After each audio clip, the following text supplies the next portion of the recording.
Thank you, Mr. Chair. And Mr. Chairman, I do appreciate a lot of the discussion or the comments that have been made regarding the biofuels, but I'm still not sure quite what to make about the hearing. The hearing comes after the majority has pushed through the partisan $2 trillion dollar package that picks the winners in the EVs at the expense of my district's farmers and biofuel producers. Now we're here today and we're exploring whether this investment would work for rural America. And despite my colleagues already have picked a side.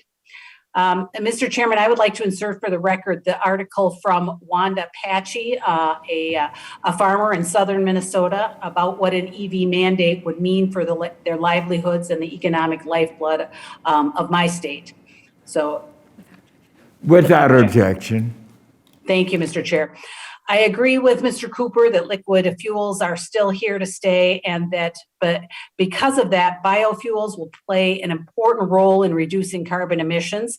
Unfortunately, President Biden's Build Back Better Act doesn't agree, providing more than 15 times the amount of EV incentives than for biofuels.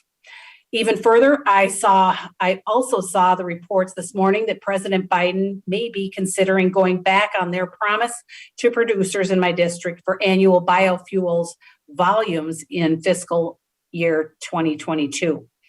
I can't help but see a trend of what the future holds for the biofuels industry that is so important in my state of Minnesota. And there have been some comments about the credits that were included in the Build Back Better, but I would like to ask Mr. Strickland and Mr. Woffridge about the recently passed Build Back Better, which all of my colleagues on the other side voted for. It did provide several credits for the purchase of electric vehicles and plug-in or hybrid vehicles. Are you aware of any similar credits for flex fuel vehicles that were included in the BBB that we passed recently?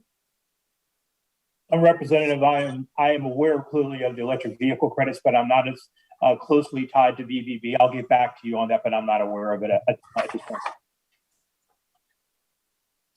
Thank you, Congresswoman. I'm not strictly aware of the exact credits, but I do know we consider that everything should be a level playing field. And to achieve that widespread EV adoption, we really need to be looking at how that affects everyone equally. So to me, I think it goes to the broad application of EV tax credits, but it should be a level playing field. Well, 15 times more the investment doesn't seem like a level playing field. But Mr. Cooper, could you respond to that same question? I'd be happy to, Congresswoman. And again, I'm going to sound like a broken record here, but if the goal is to reduce carbon emissions from transportation, we ought not be picking technology winners and losers. And we really should be incentivizing the behavior to reduce emissions without regard to what fuels and vehicles are doing that. And then step back out of the way and let the market determine what the lowest cost, most economic way of reducing emissions is. We believe it is through flex fuel vehicles in the near term. When you put corn ethanol, 85% ethanol blended into an FFV, you are getting a significant reduction in greenhouse gas emissions. You're correct, there was no incentive included in the Build Back Better plan for flex fuel vehicles. We were optimistic when a bill was introduced in the Senate last year by Senators Klobuchar and Ernst that would have created a flex fuel vehicle credit.